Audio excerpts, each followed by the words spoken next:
Happy Halloween, everyone! To celebrate this spooky holiday, I want to show you these Halloween standees that Runehammer shared on the forums a few years ago, as well as issue a challenge to everyone. By the stroke of midnight tonight, I want to see if we can stat each one of these monsters, as well as come up with some custom classes to go with them. Now, I'm going to do some demonstrations here in just a moment, but if you want to participate, just pick one of these standees and drop your custom stats or custom class in the comments below, and let's see what kind of spooky creations you can come up with. But without further ado, let's start with Barren Blood. Now, I've given these my own names. You can name it whatever you want, but this is, I imagine, my vampire. And I'm just going to write my stats right here on the back of the card. And I'm not going too detailed here, but let's call out that it's Barren Blood. He's our vampire. I'm going to give him 2 hearts.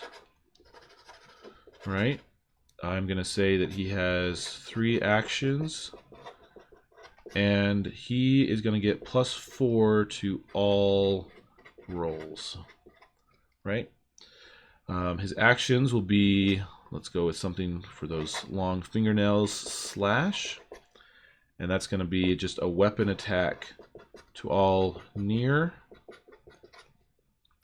He's definitely got to have a bite because he is a vampire. And what I'm going to say is that a close target is a con save or drop to 0 HP. It's a nasty bite. And then he has a, let's say, a bat transformation. And what he can do as a bat is he can move anywhere in the scene. He is immune to melee or just any kind of physical, like swords and things. And then he is hard to hit at range.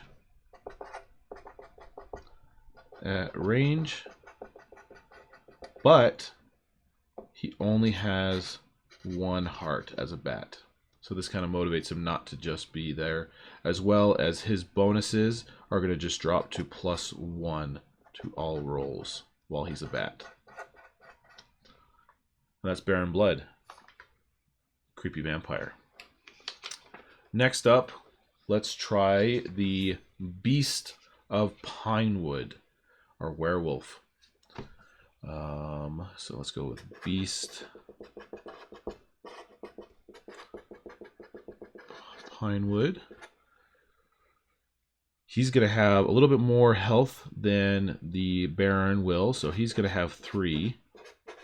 Not too much, because we know that having too much health isn't the way. We want to simplify things. He's only going to have 2 actions, though.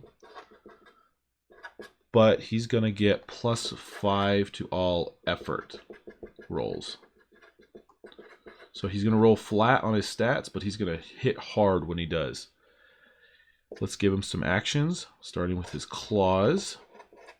So we're going to do 2 times weapon effort. So 2 times weapon, that's going to be essentially a 2d6 when he attacks. He's going to have a rush because he's fast. And let's say he can move double far in a line. And then anyone he passes makes a dex save or fall prone. Dex save or prone. And essentially how I usually run prone is that you lose your movement but not your action. I'm not a big fan of like losing your entire turn unless it makes sense. It's a good tool to have but not to use often in my opinion. But we're going to say Maul is his next one. It's going to be an auto hit, so he does not roll to see if he hits. And he's going to do 2 times ultimate, so it's going to be 2d12. And then you can use your defense save to half damage. Okay, and then he's also going to be able to heal 2d6 per round. Okay, there's our beast. Next up is the Burlap Banshee. Now, I imagine the Burlap Banshee, just by looking at it, was somebody who maybe was thrown into a lake with some weights on their ankles, and now has come back to haunt and punish those who did that. And so let's gonna go with, as a ghost, she's gonna have 0 hearts, so no hearts. Let's give her 2 actions, and I'll get back to that in a second. Actions, and she's gonna have just +3 on her stats.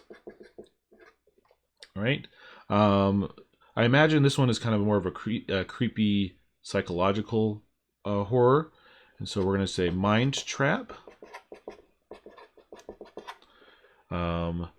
Players need to make a whiz save, or all checks become hard,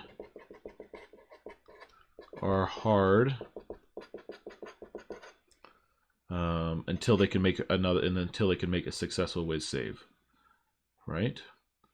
To break free. Break with whiz.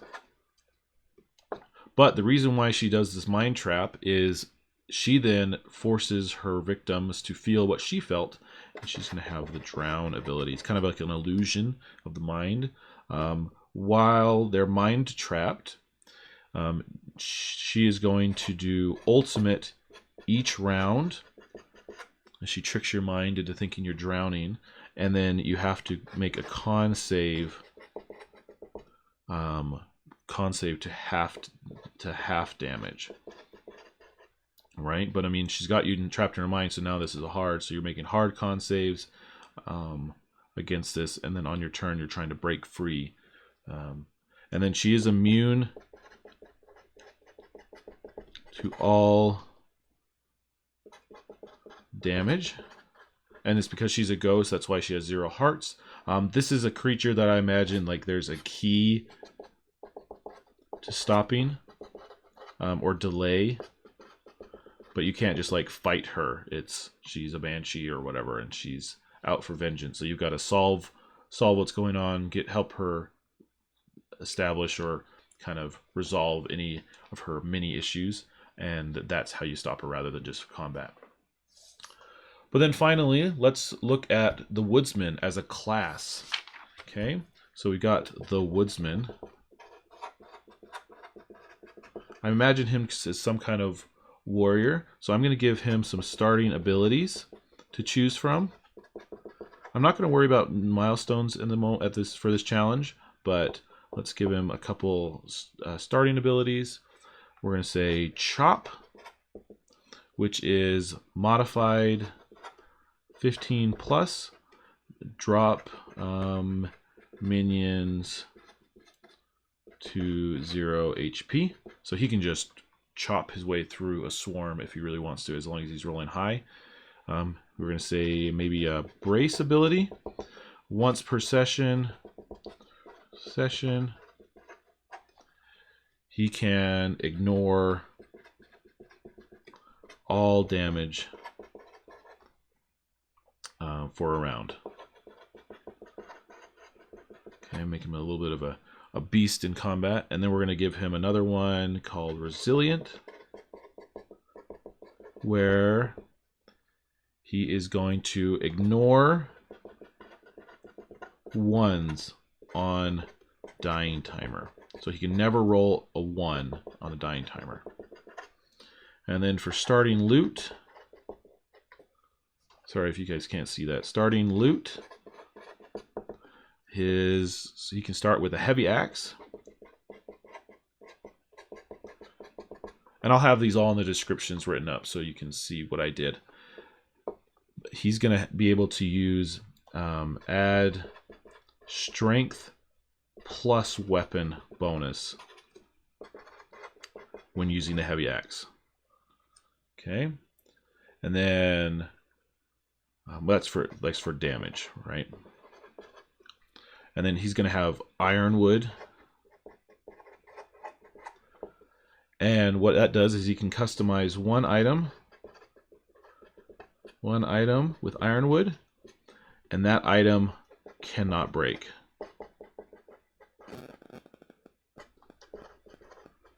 Break. And then the last one is he's got some throwing hatchets. I'm running out of space here. And it's real messy, but it's okay. He can throw these up to far,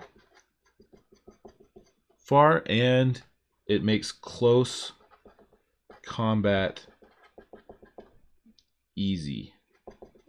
But he doesn't get as much bonuses like if he's using his heavy axe. So he can use his throwing hatchets, throw far, close combat is easy. And that's our starting ability and starting loot for our Woodsman. And then we could obviously come up with some mastery and milestones to finish this out.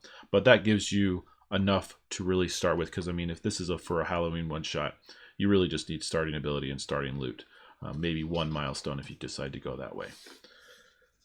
But yeah, there's our three monsters and one class. But there's so many more that you can play with.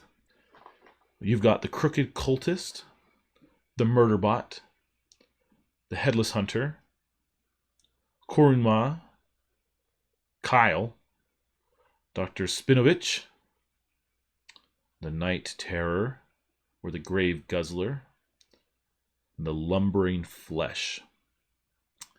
Then for classes, we have the Acolyte, the Archaeologist, the Guard, the Gypsy, the Holy Man, and the Professor. All creepy additions to celebrate our Halloween season. Again, if you want to participate in the challenge, just pick one of those, drop your custom stats and classes in the comments below, and let's see what we can come up with. Hope everyone has a fun time this Halloween. Stay safe, eat some candy, and watch a scary movie.